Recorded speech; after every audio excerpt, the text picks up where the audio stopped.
ఒక ప్రజాప్రతినిధి అంటే కేవలం శాసనసభ్యుడిగా గెలిచి ఏదో అది ఒక విలాసవంతమైనటువంటి హోదా అని చెప్పి గడిపేటువంటి వాడు కాదు. ఇక్కడ ఉన్నటువంటి లక్షలాది మంది పేద ప్రజలు ఇక్కడ నుంచి హైదరాబాద్ దాకా ఆ చట్టసభలో వారందరి గొంతు వారు వినిపించలేరు కాబట్టి వారందరి తరఫున వారందరి గొంతుకై ఆయన చట్టసభల్లో ప్రభుత్వ దృష్టికి ఆయన మీ గొంతుకు వినిపించి ప్రభుత్వం దగ్గర నుంచి మాట్లాడి నిధులు తీసుకొచ్చి ప్రాంత అవసరాలు తీర్చేటువంటి వ్యక్తే నిజమైనటువంటి ప్రజాప్రతినిధి. ఆ వ్యక్తి ఎప్పుడు కూడా ఈ ప్రజల గొంతుకై ఉండాలి. ఆ గొంతుగా నిలుస్తూ మా బుజ్జు నిత్యం ప్రభుత్వం తీసుకొని వస్తారు. అని మనస్ఫూర్తిగా అభినందిస్తా ఉన్నారు.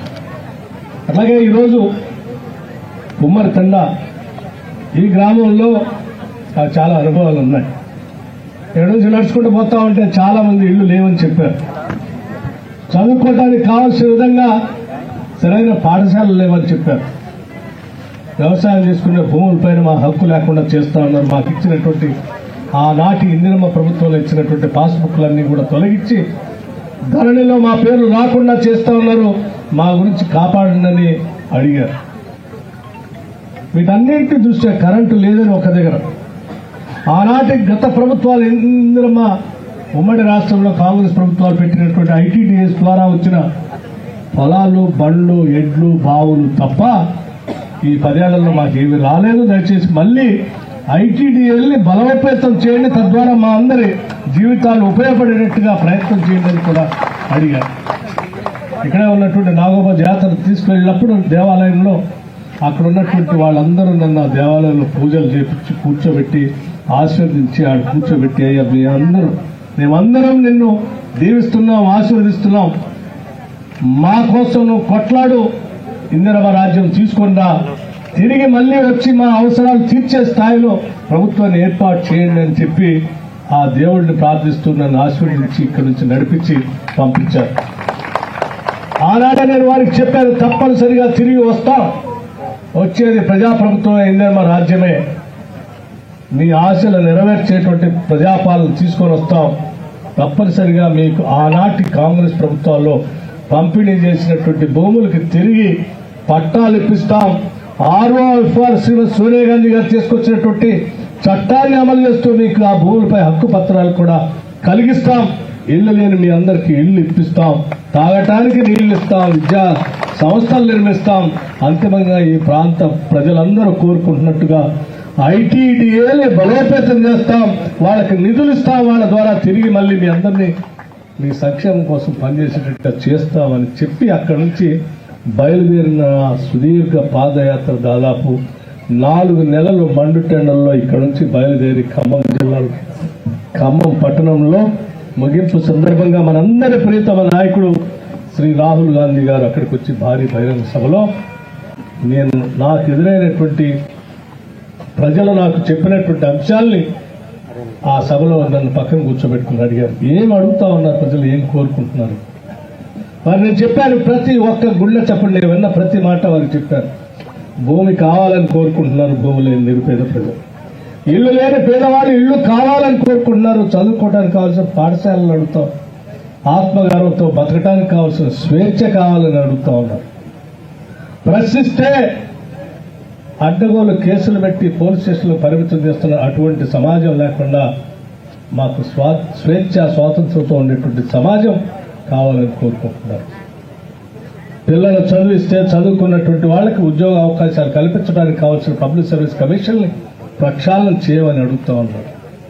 ఇలా అనేక రకాలైనటువంటి సమస్యలు చెప్తూ మహిళలు మరీ ప్రత్యేకంగా ఆనాటి ఇందిరమ్మ ప్రభుత్వంలో ప్రవేశపెట్టి ఇచ్చినటువంటి వడ్డీ లేని రుణాన్ని తిరిగి కావాలని అడుగుతా ఉన్నారంటే ఆయన ఒకటే మాట అన్నాడు, ఎస్, ప్రభుత్వం రాబోతుంది, వచ్చిన తర్వాత తప్పనిసరిగా నువ్వు తిరిగి వెళ్ళి వాళ్ళందరి అవసరాలు మీకు చెప్పినటువంటి మాటలు, మీరు ఇచ్చినటువంటి మాటను అమలు చేసేటట్టుగా తిరిగి మళ్ళీ వెళ్ళి చేయండి అని చెప్పి ఆ రోజు ఆ సభలో ఆయన చెప్పినటువంటి మాటలు కూడా ఈ సందర్భంగా నేను గుర్తు చేస్తా ఉన్నాను. అందుకే ఈ ప్రభుత్వం రాగానే గౌరవ ముఖ్యమంత్రి రేవంత్ రెడ్డి గారు, కేబినెట్ సహచరులు అందరం కూర్చొని ఒకటే ఆలోచన చేశాం.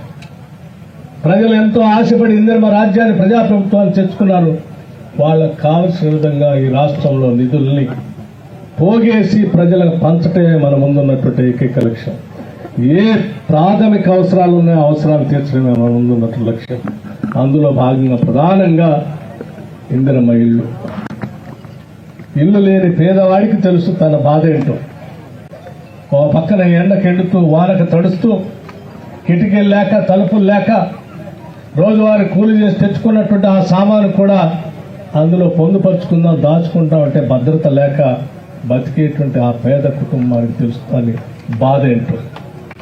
అందుకే ఆ రోజు అనుకున్నాం తప్పనిసరిగా ఈ రాష్ట్రంలో మన రాష్ట్రంలో ప్రత్యేకంగా తెచ్చుకున్న ఈ రాష్ట్రంలో ఏ పేదవాడు కూడా ఇల్లు లేకుండా ఈ రాష్ట్రంలో ఉండటానికి వీల్లేదు. ఎంత ఖర్చైనా సరే ఈ రాష్ట్రంలో అందరికీ ఇందిరమ్మ ఇల్లు ఇవ్వాల్సిందే.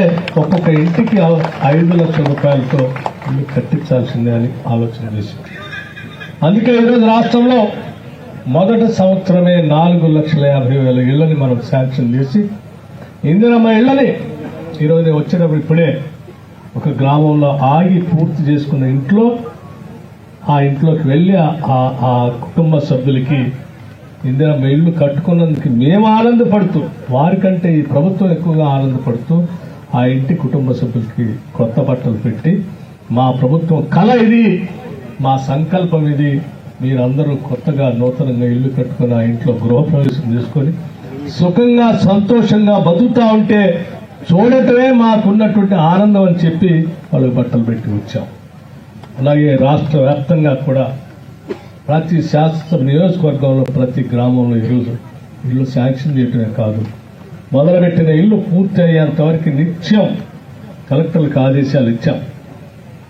నిత్యం వాటిని మానిటర్ వారం నిధులు ఇచ్చేటువంటి కార్యక్రమాన్ని ఏర్పాటు చేశాం. ఏ ఒక్క ఇల్లు కూడా బిల్లు రాలేదని ఆగిపోవటానికి ఇల్లు లేదని చెప్పేసి స్పష్టంగా ఆదేశాలు పనిచేస్తాం.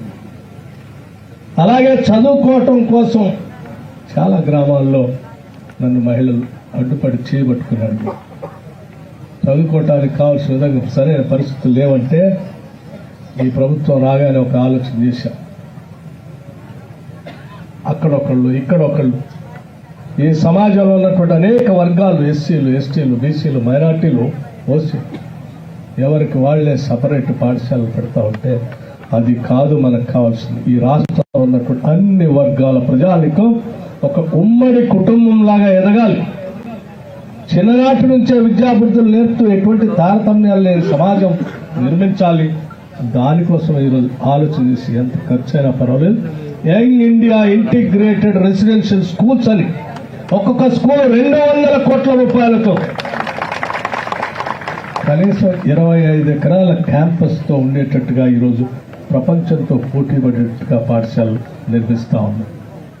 అందులో భాగంగానే ఈరోజు మీ అందరి సమక్షంలో మీ అందరు ఇచ్చినటువంటి దీవెనలతో ఈరోజు ఇక్కడే 200 కోట్ల రూపాయలతో young India integrated residential school కి ఇవాళ భూమి పూజ చేసుకున్నాం. ఈ స్కూల్ పూర్తయిన తర్వాత ఇందులో చదువుకునేటువంటి బిడ్డలు ప్రపంచంతో పోటీ పడతారు. ఇంగ్లీష్ మీడియంలో చదువుకొని ప్రపంచంలో అత్యున్నత సంపన్న వర్గాలు అన్ని వసతులతో చదువుకున్నటువంటి ఇంగ్లీష్ మీడియంతో సహా స్పోర్ట్స్తో సహా మిగతా ఎక్స్ట్రా కరిక్యులర్ యాక్టివిటీస్తో సహా అన్నీ చేస్తూ ఉంటే ముఖ్యమంత్రి గారు నాతో ఒక మాట అన్నారు. అలా ఆ స్కూల్లో మనకు అవసరమైతే ఆ చదువుకునేటువంటి విద్యార్థులు నేనేదో మిస్ అయిపోతున్నా బయటికి పోయి మిగతా విద్యార్థుల సినిమా చూడలేకపోతున్నావు అన్నటువంటి ఆలోచన కూడా వాళ్ళకి కలగవచ్చు. ఏ ఒక్కటి వాళ్ళు సమాజంలో మిగతా పిల్లలు పొందుతున్నటువంటి ఏ ఒక్కదాన్ని కూడా మన పిల్లలు మిస్ కావద్దు. అందులో కూడా ఒక యాంపీ థియేటర్ని పెట్టండి. అవసరమైతే సినిమా వర్గాలతో మాట్లాడి మనం నెలకు ఒకసారి వాళ్ళకు కూడా అడగట్టుకోవాలి. ఫుట్బాల్ గ్రౌండ్ ఉండాలి, క్రికెట్ గ్రౌండ్ ఉండాలి.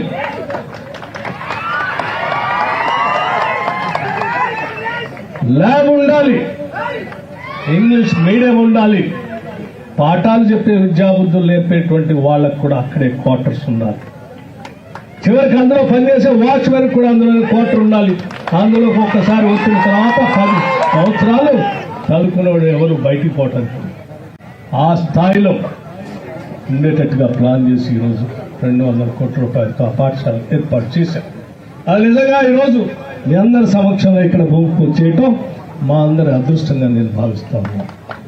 అందులో చదువుకునేటువంటి విద్యాబుద్ధులు పిల్లలు భవిష్యత్తులో చదువుకొని ప్రపంచంలో ఎదిగి ఈ ప్రాంత అభివృద్ధి కోసం వాళ్ళు పనిచేసినప్పుడు జరిగేటువంటి తృప్తి ఆనందం చాలా గొప్పగా ఉంటుందని కూడా ఈ సందర్భంగా మనం చేస్తూ, అట్లాగే మరొక విషయం, ఇక్కడే ఇవాళ ఈ పరిసర ప్రాంతాల్లో కరెంటు సమస్య పెద్ద ఎత్తున గృహ అవసరాలకు కానీ లేకపోతే వ్యవసాయ అవసరాలకు కానీ విద్యుత్ సంబంధించిన సరఫరాలో ఇబ్బంది ఉందని అనేక సార్లు వాళ్ళు చెప్తే, ఇవాళ బొద్దు అడగానే ఇక్కడ సబ్ స్టేషన్లు అన్నింటినీ శాంక్షన్ చేశాం.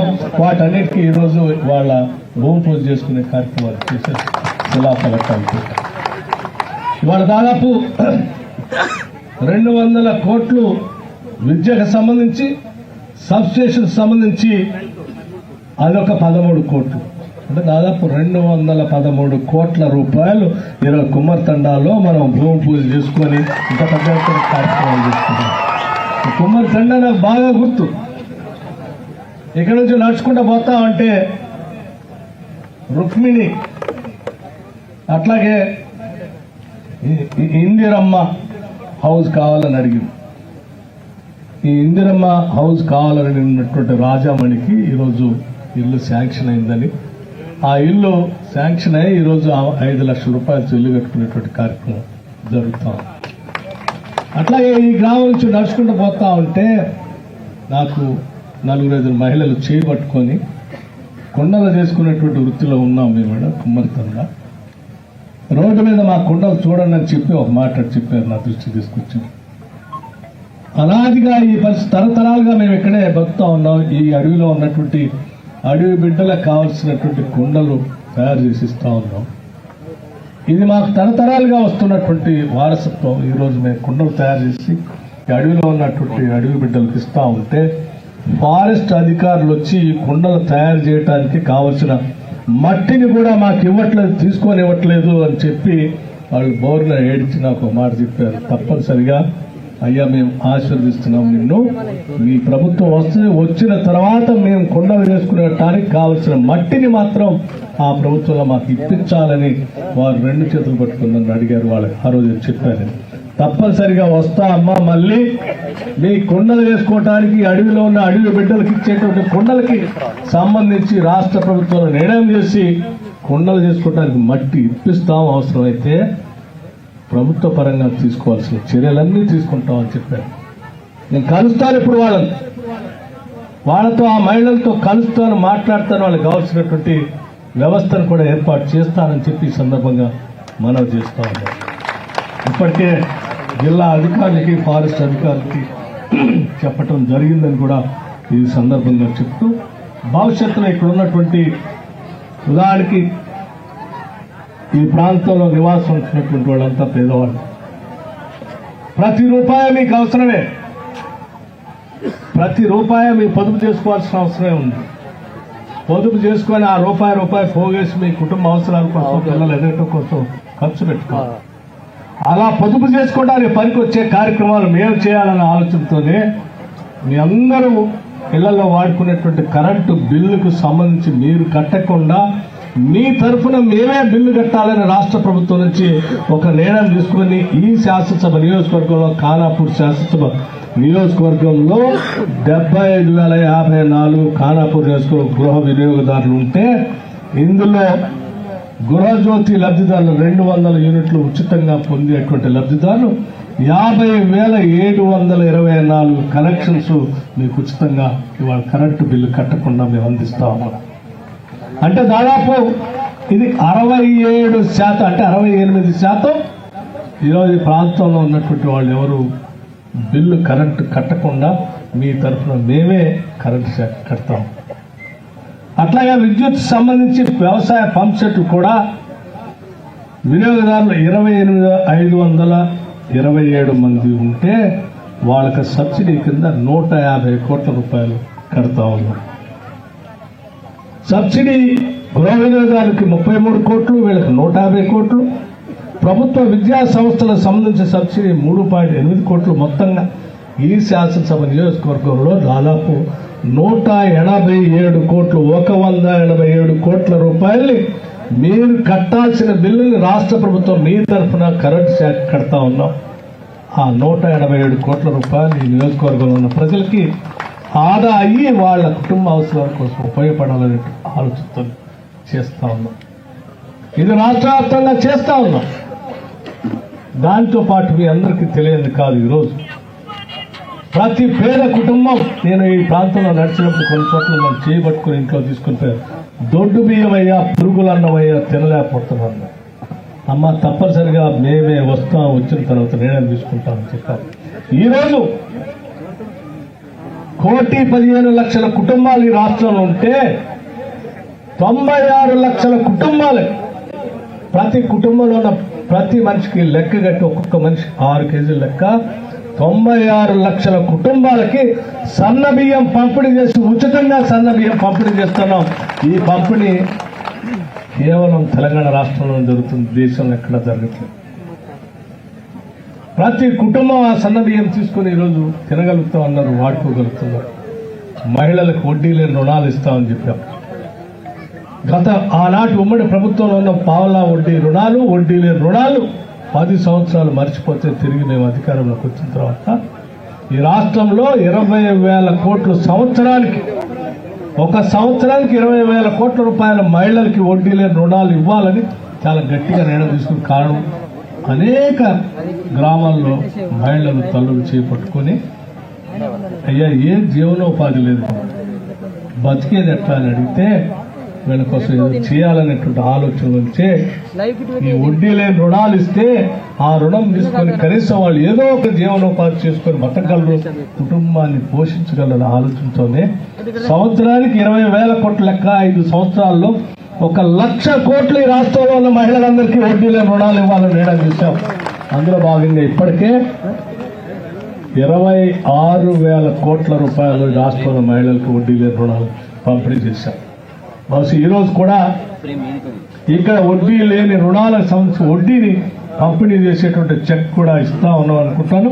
దానికి సంబంధించి కూడా తయారు చేసి ఇవ్వమని చెప్పాం. ఇప్పటికి రాష్ట్రంలో 26,000 కోట్లకి మహిళలే రుణాలు తీసుకున్నారు. ఆ 26,000 కోట్లకి మీరు కట్టాల్సిన వడ్డీని మీ తరఫున ఈ రాష్ట్ర ప్రభుత్వం ఆర్థిక శాఖ నుంచి బ్యాంకులు కట్టారు.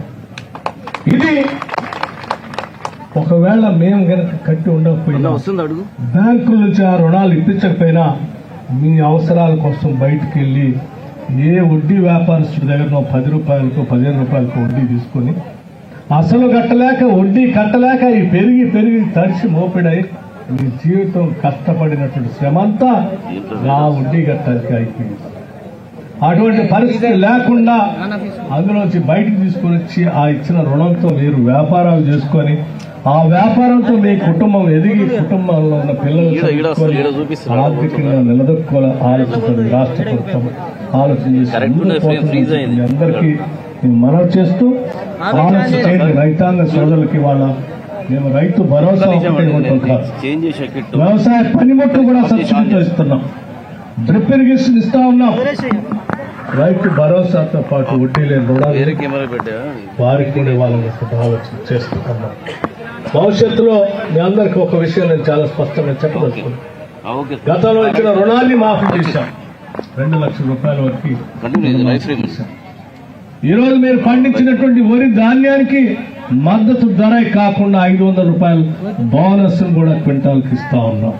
ఇవన్నీ ప్రజల కోసం ఆలోచన చేసి ఇచ్చేటువంటి కార్యక్రమం అని చెప్పి ఆలోచన చేయాలని మహిళలందరికీ కూడా, కుటుంబ సభ్యులందరికీ కూడా చెప్తూ, మరొక ముఖ్యమైన విషయం, రాష్ట్రంలో ఉన్నటువంటి మహిళలందరికీ పేద బడుగు బలహీన వర్గాలు ఎక్కడి నుంచి ఎక్కడికైనా వెళ్ళాలన్నా, పిల్లవాడు ఏదైనా బడిలో రెసిడెన్షియల్ స్కూల్లో ఉంటే చదువుకోవడానికి వెళ్ళాలన్నా, తల్లిదండ్రులు చూడటానికి వెళ్ళాలన్నా, కళ్యాణానికి వెళ్ళాలన్నా, తీర్థయాత్రకు గుడికి వెళ్ళాలి, 10 రూపాయలు ఇంటి ఆయన అడగటం, ఇంకో ఆయన దగ్గర తీసుకొని టికెట్ కొనుక్కొని పోవాల్సిన పరిస్థితి. ఈరోజు రాష్ట్రంలో ఏ మహిళకు కూడా ఎక్కడికి పోవాలన్న ఆర్టీసీ బస్సులో ఉచితంగా మీరు ప్రయాణం చేసేటట్టుగా ఏర్పాటు చేశాం. ఇది రాష్ట్ర వ్యాప్తంగా మహిళలందరికీ ఉపయోగపడుతుంది.